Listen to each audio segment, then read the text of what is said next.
Something just happened behind the closed doors of Buckingham Palace that changes everything we thought we knew about the future of the British monarchy.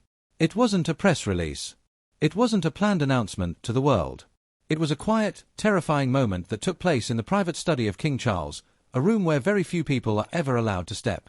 Prince William walked in as the Prince of Wales, the heir apparent, the man waiting in the wings.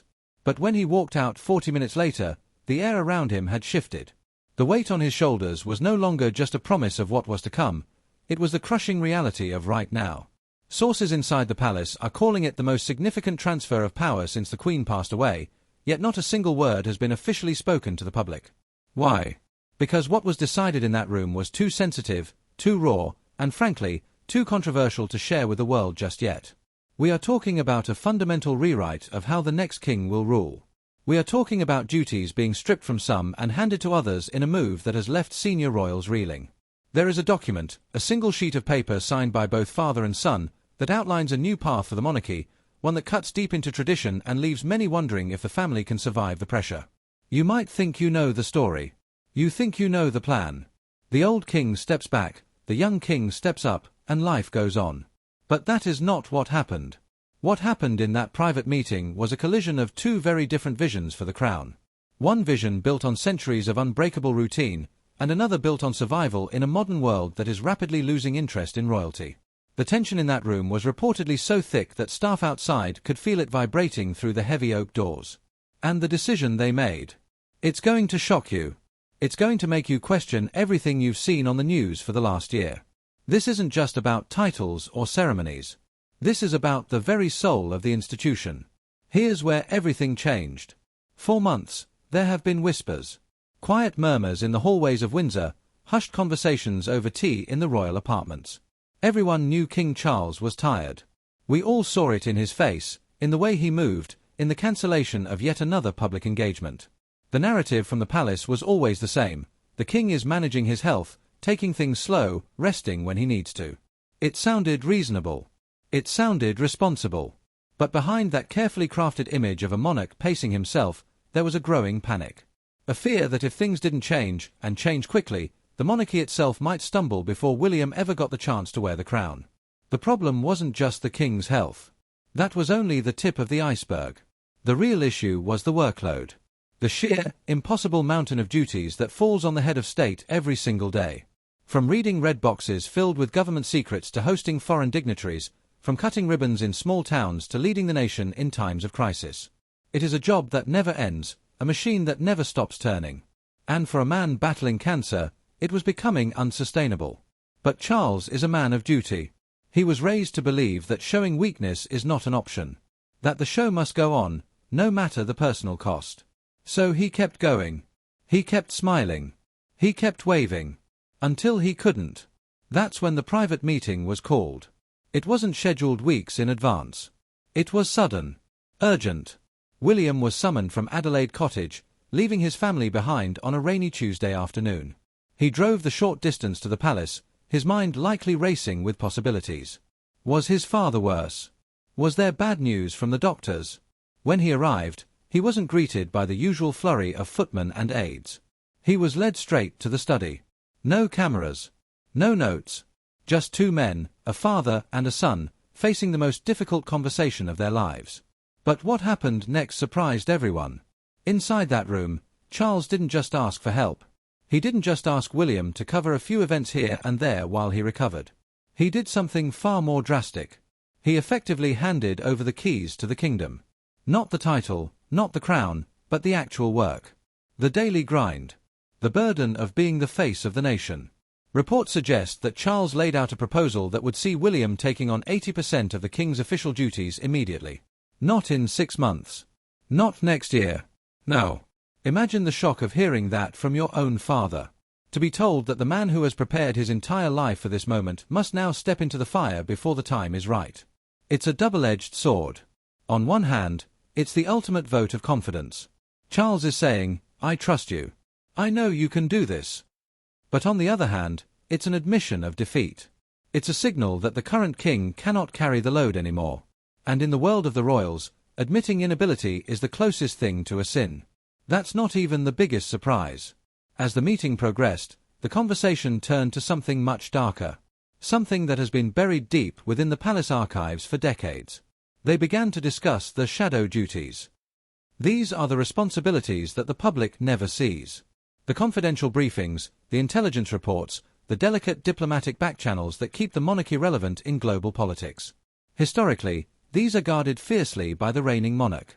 The heir is kept in the dark until the very last moment, a tradition designed to protect the secrecy of the state. But Charles broke that tradition.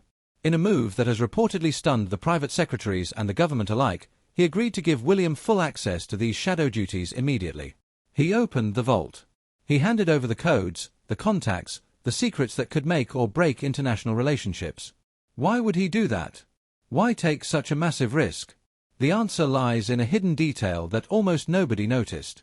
A detail that suggests the situation is far more precarious than anyone realizes.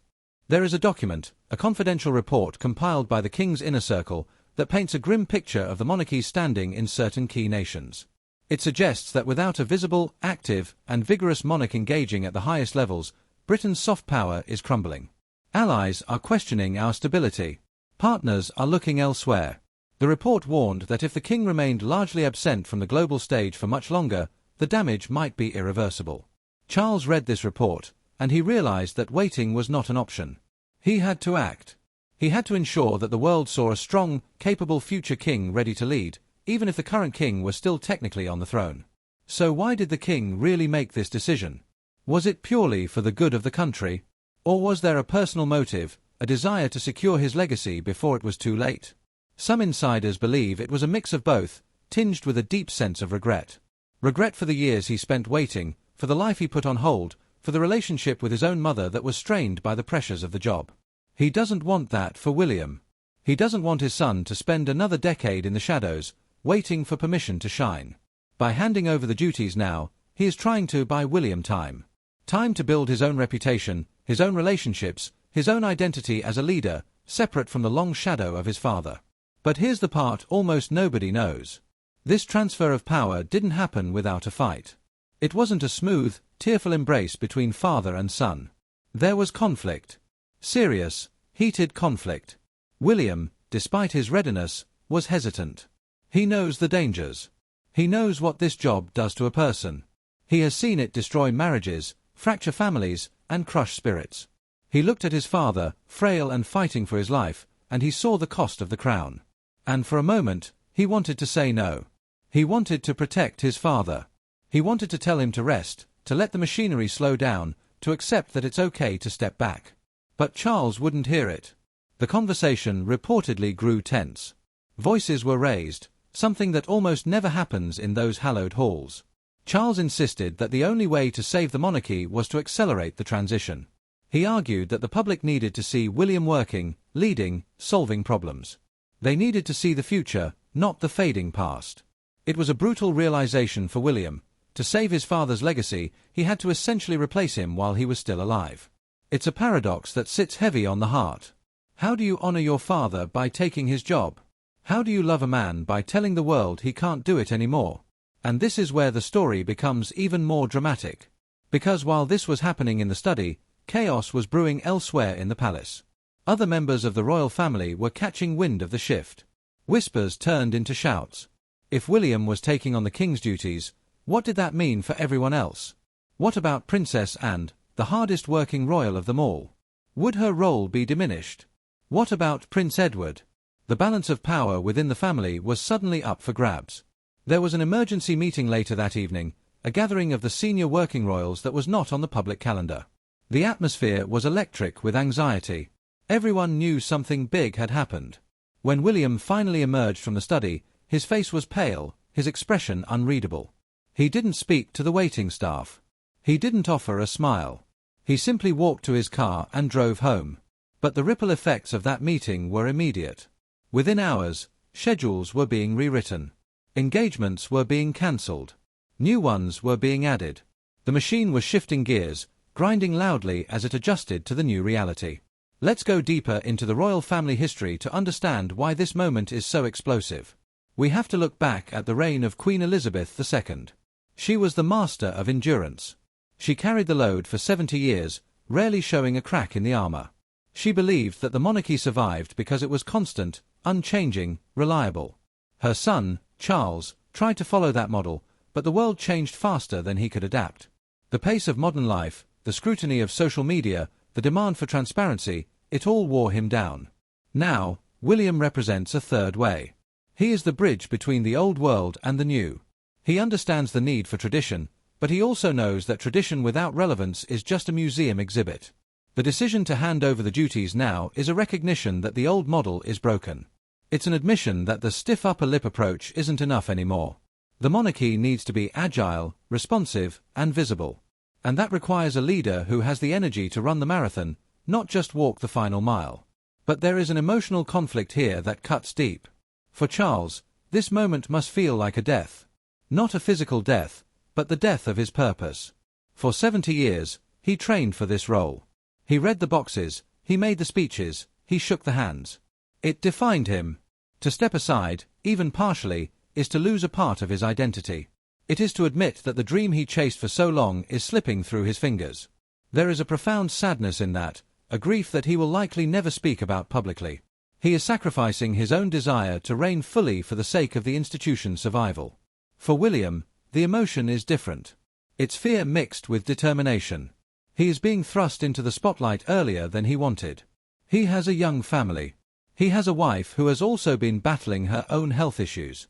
He wants to be present for his children, to give them a normal childhood, something he struggled to have. But duty calls.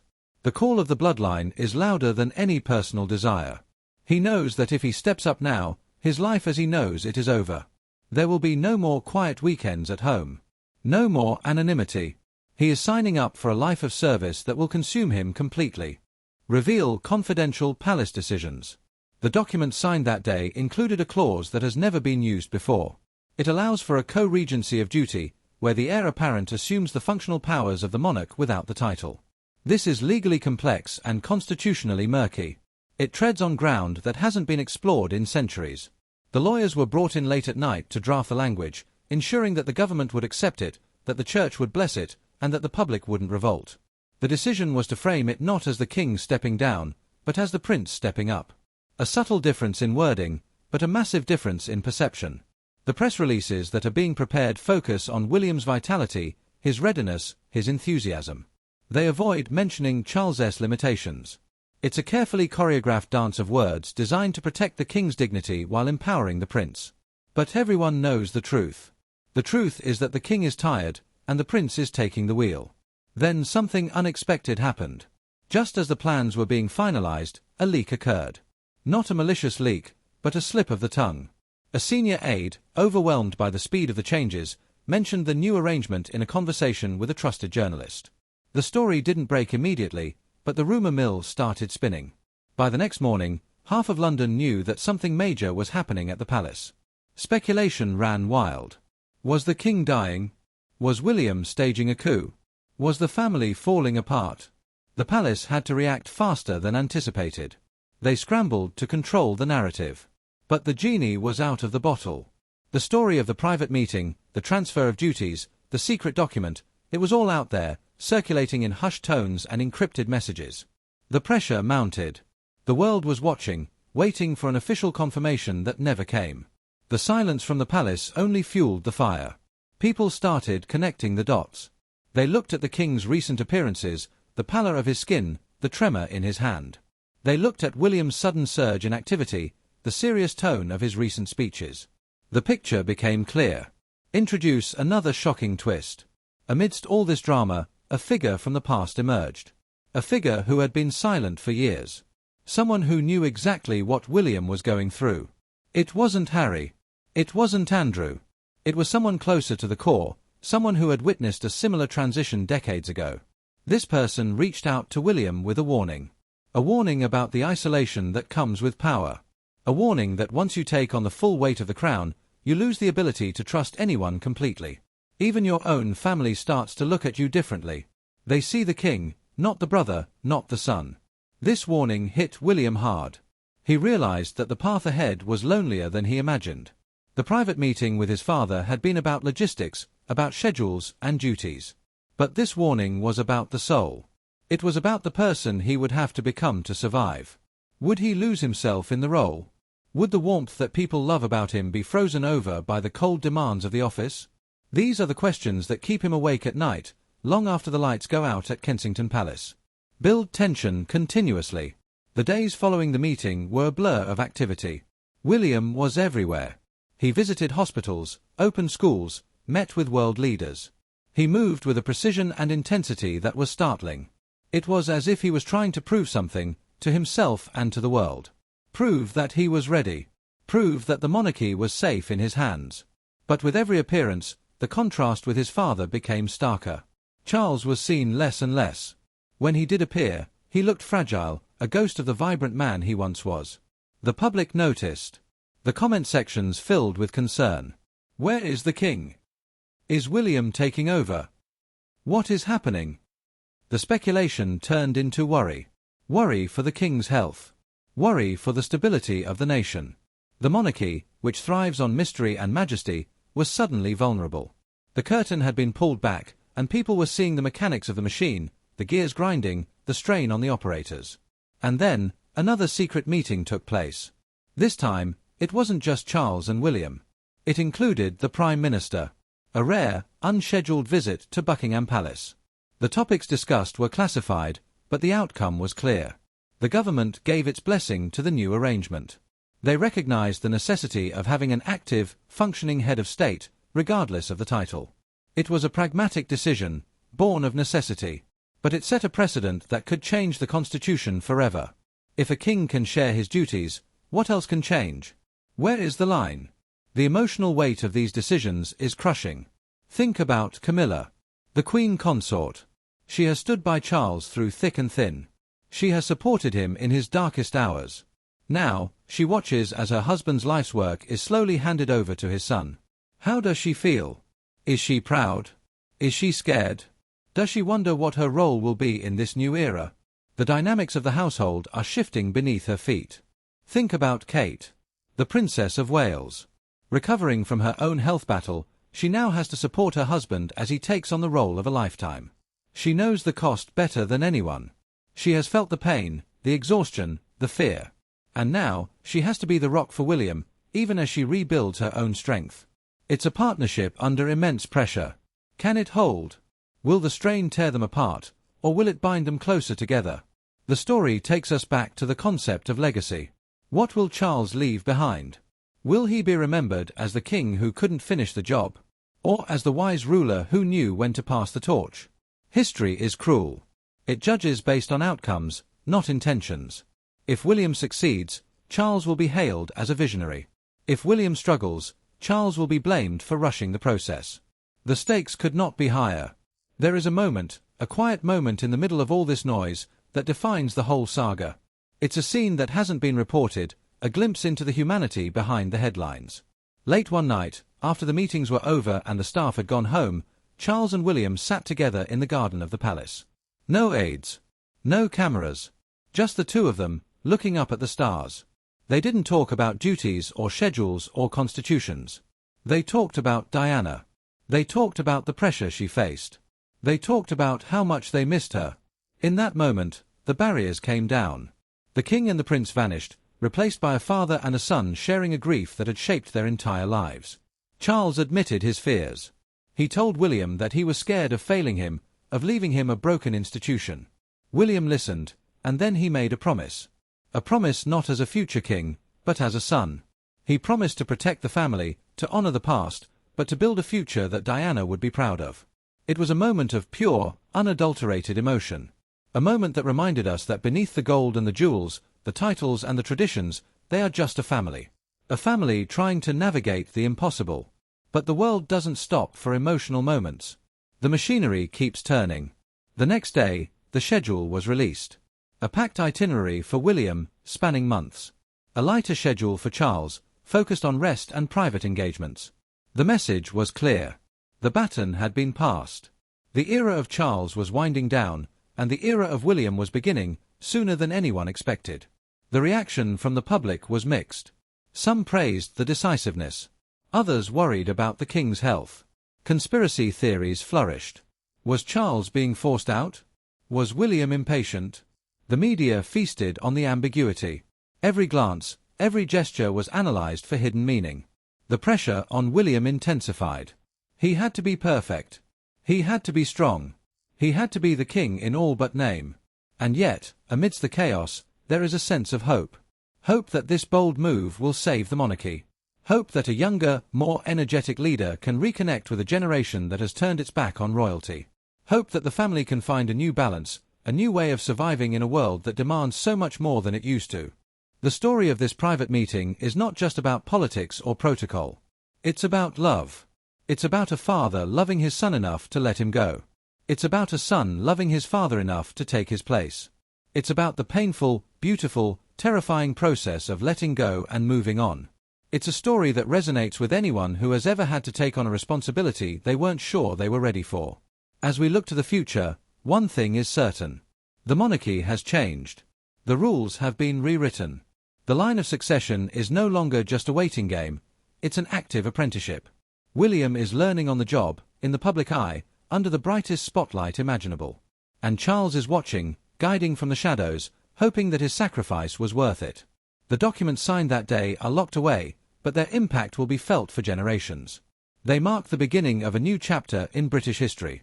A chapter written in uncertainty, but also in courage. A chapter where the future king stepped up before the present king stepped down. A chapter that proves that even the most ancient institutions can adapt, if the people running them are brave enough to change. So what happens next? Will William thrive under the pressure? Will Charles find peace in retirement?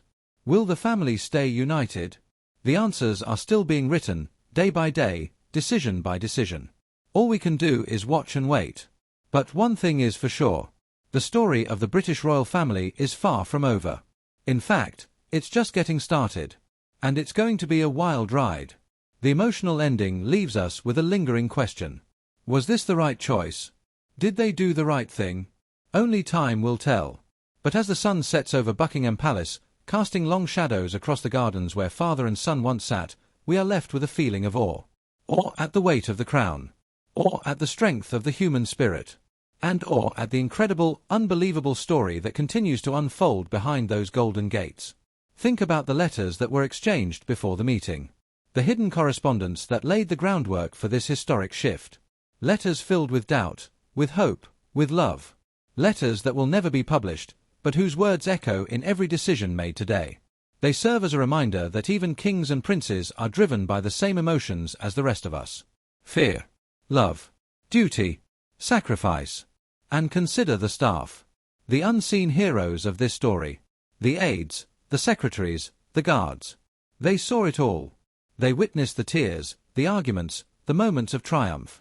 They kept the secrets. They held the family together when the weight threatened to crush them. Their loyalty is the glue that holds the monarchy together. Without them, the show would have collapsed long ago. As the narrative closes, we return to the image of William, standing alone on the balcony, looking out at the crowd. He waves, he smiles, he performs the duty. But inside, he carries the memory of that private meeting. The memory of his father's hand on his shoulder. The memory of the promise he made. It drives him forward. It gives him strength. It reminds him why he does what he does. The story of Prince William confirming his future duties is not just a news headline. It's a human drama of epic proportions. It's a tale of two men, bound by blood and duty, navigating the treacherous waters of history together. It's a story that reminds us that even in the highest towers, the heart beats the same. And that sometimes, the bravest thing you can do is to step up, even when you're terrified. So the next time you see Prince William on the news, remember the private meeting. Remember the secret documents. Remember the sacrifice. And remember that behind the pomp and circumstance, there is a real story, a real family, and a real future being forged in the fires of adversity. The journey has just begun, and the world is watching.